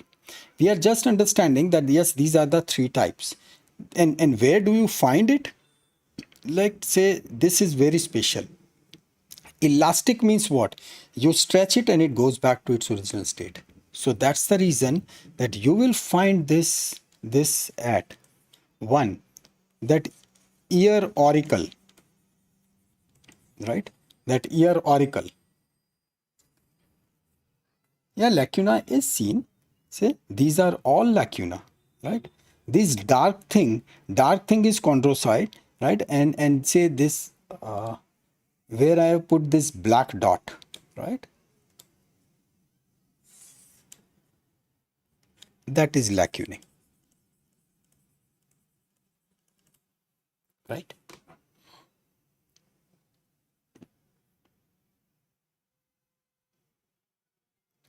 A rotator cuff muscle, it is named because the muscle helps in rotation of the arm. Well, rotation of the arm, so it is definitely by those muscles. But these four muscles, they actually make the cuff. Cuff is what? That hathkadi, right? That is like a hathkadi. So those four muscles, they actually capture the entire joint in such a way, and that is what gives stability, right? That's why it is called as the rotator cuff muscle, right? When you take a cross section, you'll find that they are aligned all the way on all the sides. So that's the reason, say, it never happens in case of lower limb. In lower limb, so it is super powerful, right? Because say this is like acetabulum, right? And then the head goes inside, and then even this labrum, it will fill it up. So this head is very properly moving inside. So in case of lower limb, it is the stability which is more important. What happens in upper limb? That it is bit shallow, right? So the head glides. So in case of upper limb, it gives mobility, right? So when it gives mobility, that's how it moves, right? But in that case, this now and then this head should not go for the anterior dislocation, right? So that's the reason not only the labrum but even this rotator cuff muscle, they all hold it tight to make it a powerful joint, right? Okay. This elastic will be found at all those places where there is fine movement. Say for example, epiglottis, right? Epiglottis, where it is constantly, it is moving, right? When you are breathing, eating, right? It keeps on moving. When you are speaking, larynx, right? This larynx is so important. And even in larynx, there are two very important. One, cornuate, and second is cuneiform, right? In head and neck, we'll be discussing these things at length, but these are some important cartilage. One very important is Eustachian tube, right? This is Eustachian tube. What it does, right? Every one of you must have experienced when you fly, right? When you are at height, suddenly you feel that those ears, they are blocked, right? So that is where what Eustachian tube is. It is like, let's say this is external ear, right? And then there is eardrum, right? Tympanic membrane. Then this is the middle ear. In middle ear, you got malleus, incus, stapes, right? These are those small bones. And then this is the inner ear. Now, from this middle ear to pharynx, there is a tube, and this tube is what is called as the Eustachian tube. The function of this tube is the pressure balance, right? Pressure balance. So whenever, and if this pressure is not balanced, it gives rise to severe pain in the ear, right? Severe earache. So how will you really say handle this blocked Eustachian tube, right? Very simple thing. Scientifically, right? Let's write it. Right? To open Eustachian tube, the best thing, right? Swallow. Right? So do take all those candies which are given by air hostesses, right? Just take that, right? Keep it in pocket, and when you drink, right? Right? You don't have to drink that drink, right? It is even water is fine, right? Or the candy, right? When you take this, so when you swallow, even your say own saliva, right, along with water, candy, so that will keep it open. One very interesting thing is yawning, right? When you yawn, it will open. Still, if it is not opening, so then go for Valsalva maneuver. Valsalva maneuver, right?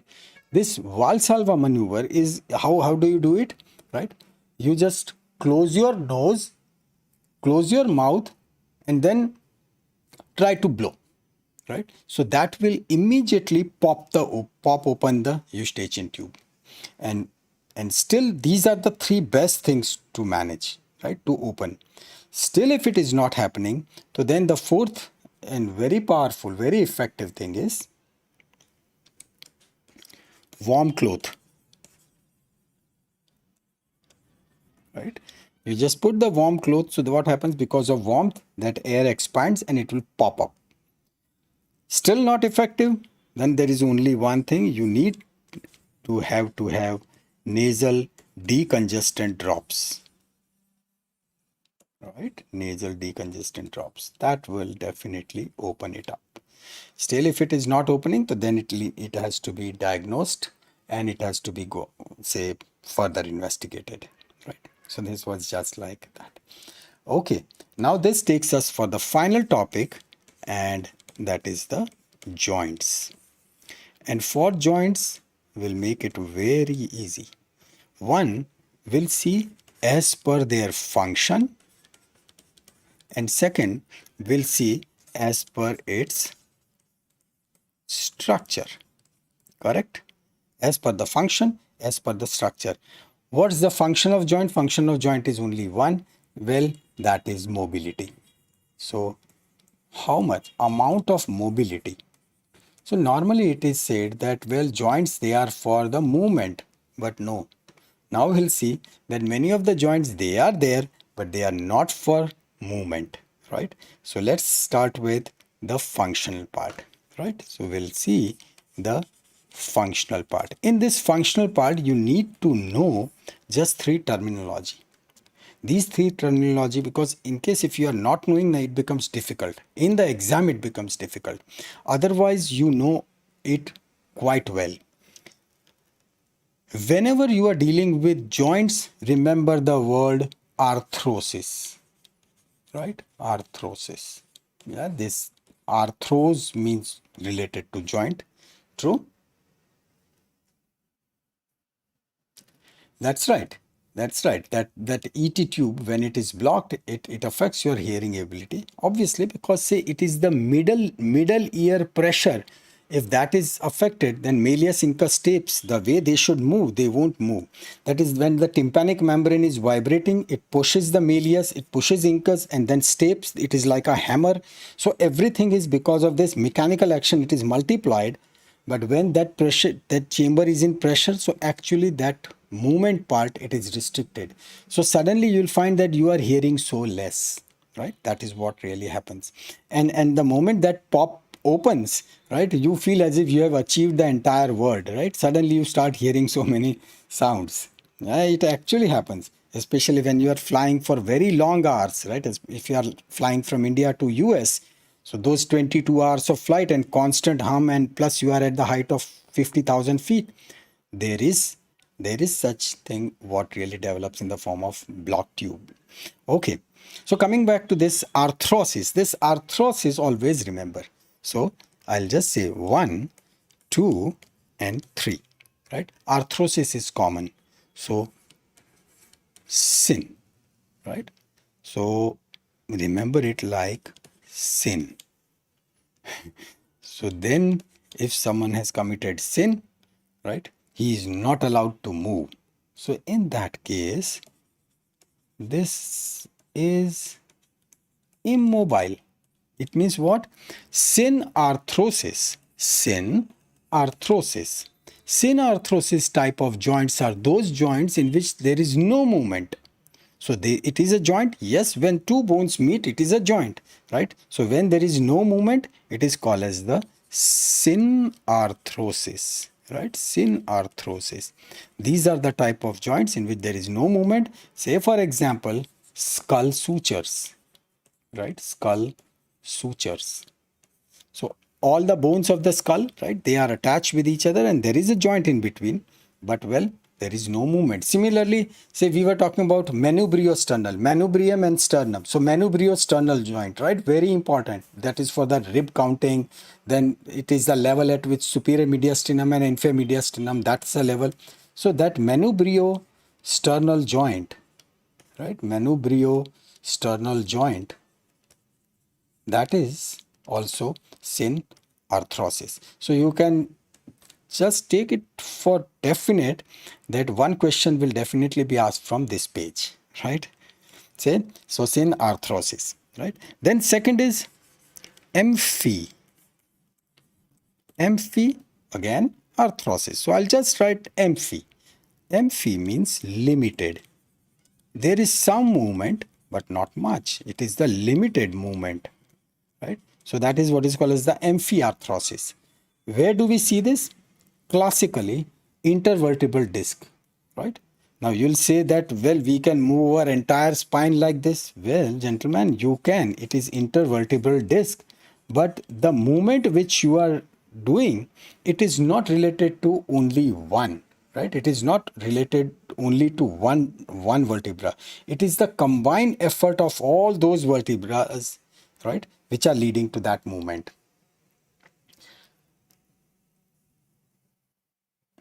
Yes, yeah, that is true.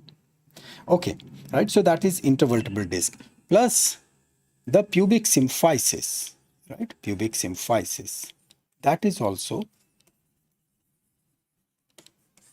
so two pubic bones, right, in the middle of the body, right, so when they meet, so that is also where there is some movement, but this is quite less. And then finally we have got the diarthrosis, right? So less alphabets, so they can, there is less burden, there is less pressure, so they can move freely. So there is free movement, they can move very easily.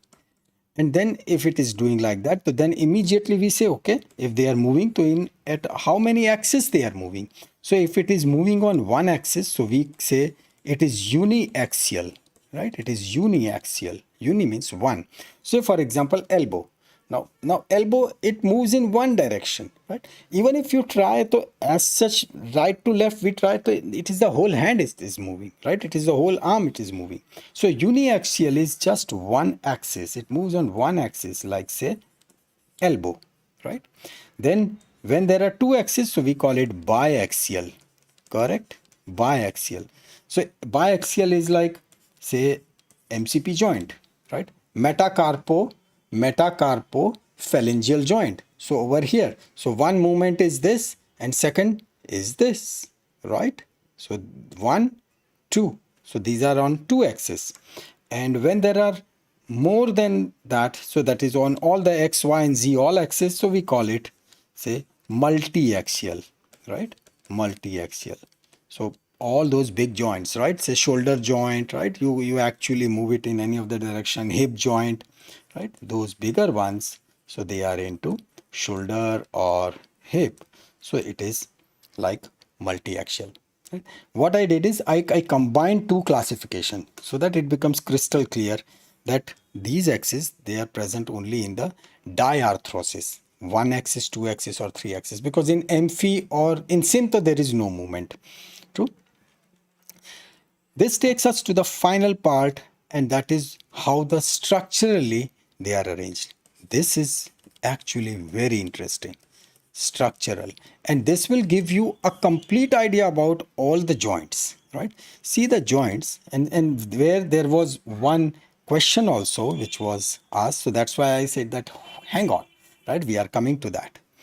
Okay, so structural classification. One, what is the, say, fibrous. Second is the cartilaginous, and the third is synovial. Now this seems so familiar. It is the synovial, yes, which will be freely movable because that's the best joint, right? Fibrous itself is telling, right? Because there are fibers, sorry, fibers. I told him, sorry, right? So in this, there is no movement. Excellent, right? So this means wherever there were no movements, they were all those fibrous joints, right? Three types in this also. Now, as we said that in case of fibrous, there are no movements, right? So where do we really see that? Remember, we said that in case of skull, right? Sutures, right? So first one is those sutures, right? In those sutures. So those sutures which are in skull. Now, why the sutures? If there is no movement, then why should they really appear also? It is because in case of newborn, right? Those sutures, they are open.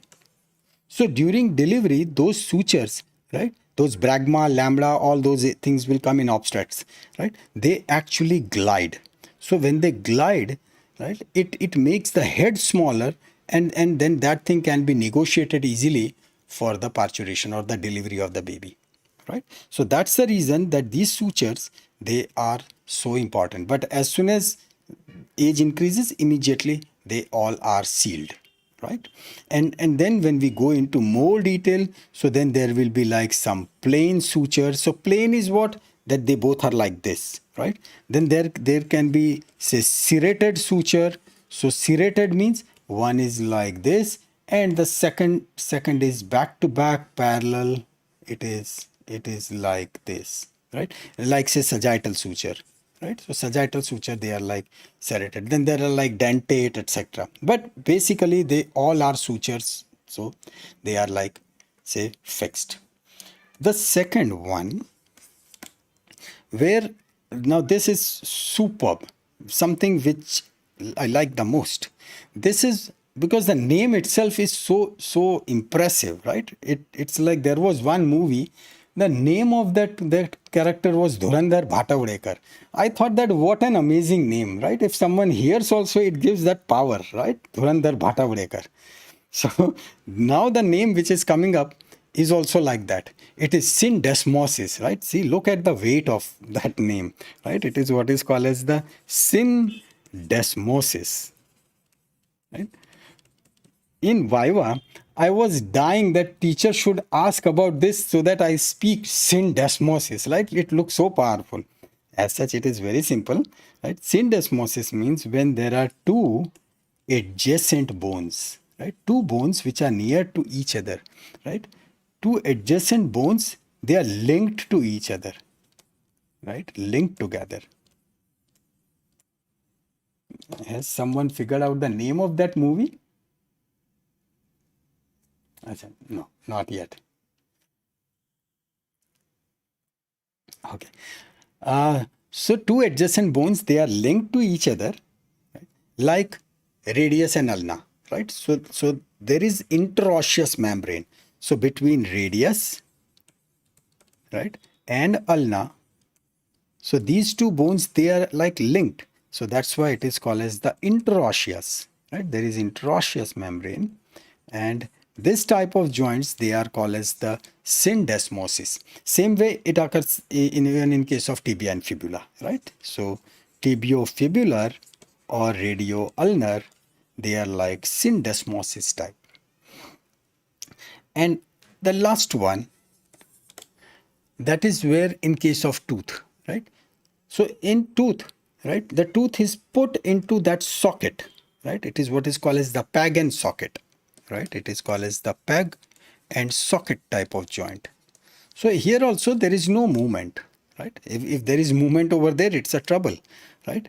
So that's why this is related to gums. So I remembered it like gomphosis, right? Gomphosis. So that's where this is like teeth in alveolar space, correct? Alveolar space, that is into the mouth. So this was Dhurandhar. Yeah. Okay. So now comes the second type. Say we talked about this. Now there is cartilaginous, right? And then finally the synovial. We'll be overshooting by 5 to 7 minutes. So hang on. Right? So then the second part is the cartilaginous. So these cartilaginous joints, right? Let's make it easy. One is primary and second is obviously the secondary, right? So primary, in this case also there is no movement, right? And this is where there is hyaline. There comes hyaline plate, right? Hyaline cartilage or the hyaline plate. This is thick. In case of secondary, there would be plate, but there would be thin hyaline plate. There would be thin hyaline plate.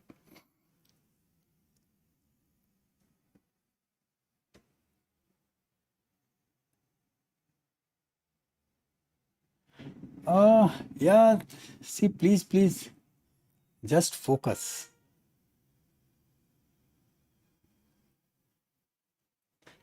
Yeah, that's right. Someone wrote it silent. That's right.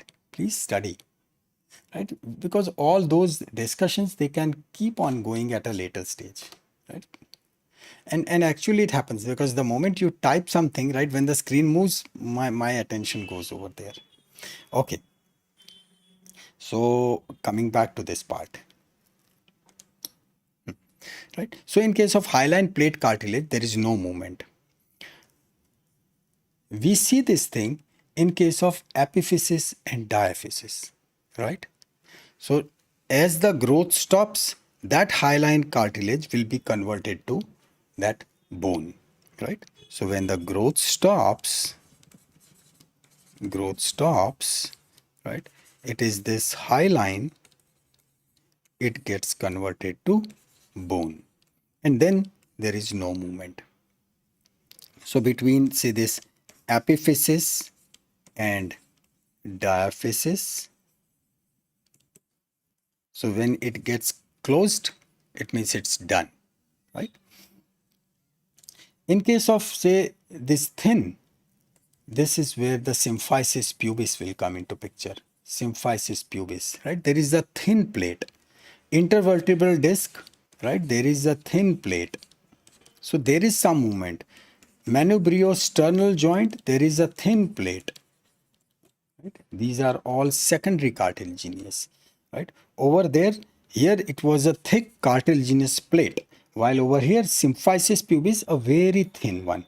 Intervertebral disc, thin one. Manubriosternal, very thin plate. So that's the secondary one.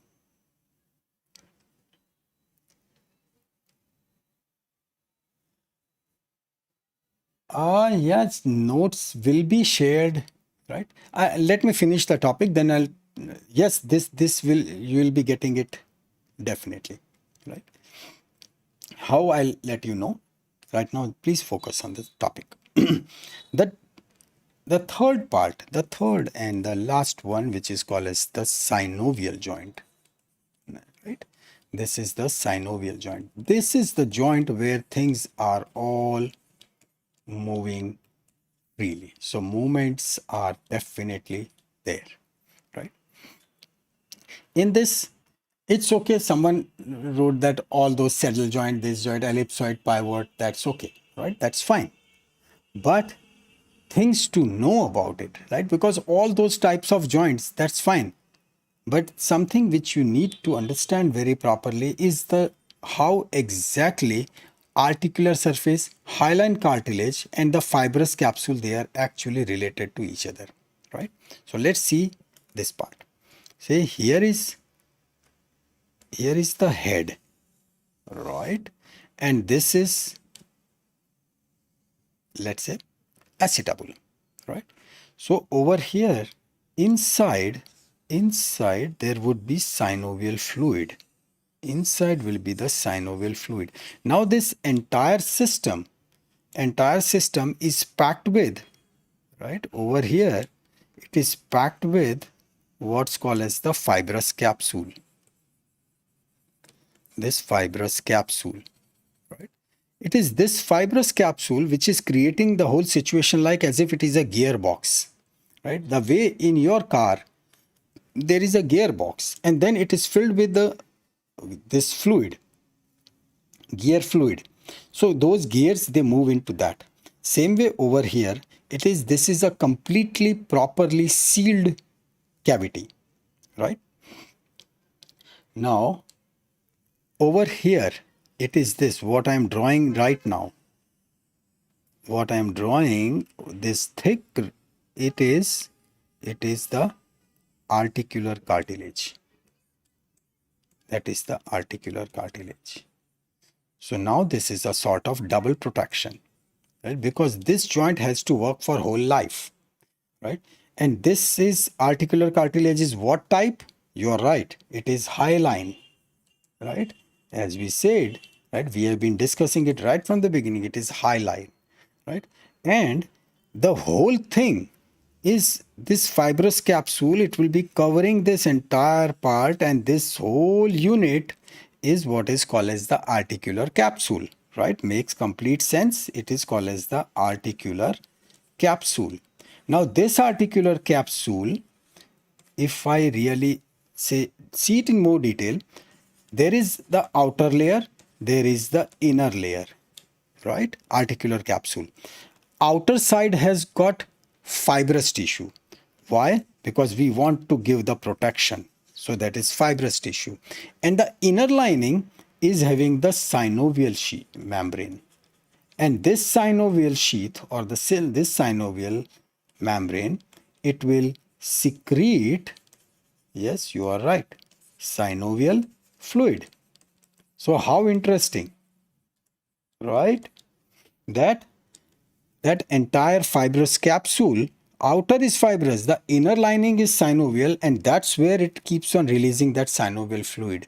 And then there is the articular cartilage, that is hyaline cartilage, so that is getting the nutrition from that synovial fluid itself, right? Okay, then after this part, what we say as per shape, right? So then shape is like, say if it is like this, right? Say for example, say intercarpal joint, say intermetacarpal joint, say or this metacarpal, all those joints, they are like flat joint. So they are called as the flat or the plane joint, right? There can be hinge joint, say in case of say elbow, knee, right? Say for example, elbow, knee, right? They are like hinge joint. So that way, this hinge joint is, by the way, it is pretty powerful. But important point, I'll keep on adding, this is one axis. This works on one axis, right? Flat, it works on one axis. This elbow, it works on one axis, right? Then the third one, what is called as like a pivot joint, right? Pivot joint. Say what pivot is? Say when you move your neck, right? Actually, there is something what is called as the dens, right? Dens means it is like a protrusion, right? This we are talking about cervical vertebra, right? And then on top of it there is a ring. This is how, and then on top of it we have got our whole skull. So this joint is classically called as atlantoaxial joint. Atlantoaxial joint, and this name is dens, D-E-N-S, dens. So that's how it rotates, right? So this is again on one axis. That's what is called as pivot. Pivot means that center, right? So these flat, hinge, pivot, right? All these type are like one axis. Then you have got all others like they work on double axis, like say condylar, right? In which there are condyles, right? Lateral and medial condyles, then those ellipsoid, right? Depending upon the shape, right? They are all dual axis, two axis. Similarly, metacarpophalangeal joint, metatarsophalangeal joint, right? All those joints, right? Including the saddle joint, right? These are all shapes, right? The only important point, the last one, right? And that one is the ball and socket, right? Do remember this ball and socket type of joint. Ball and socket type, the same joints what we are discussing right from the beginning. It is the hip joint and the shoulder joint. These are like classical ball and socket type of joint, and these are, as you must have guessed, multi-axial, right?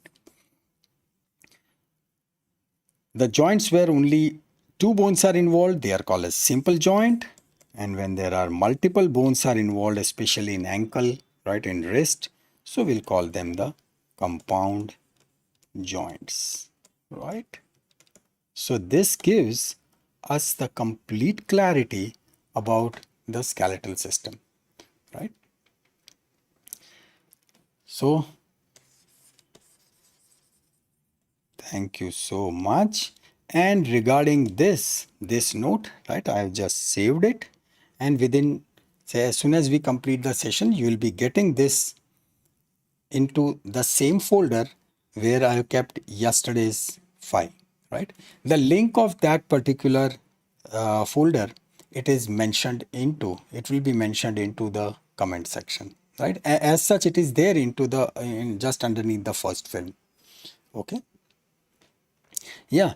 Saddle joint is like sternoclavicular joint, right? Sternoclavicular joint, because it is like an elevated one, and on top of it, like that riding the horse, right? So that is like one area is elevated, on that the second one it is there, right? So thank you so much, right? And I wish you have the best phase of your life. Good night, and we meet tomorrow, same time. Okay? Bye-bye.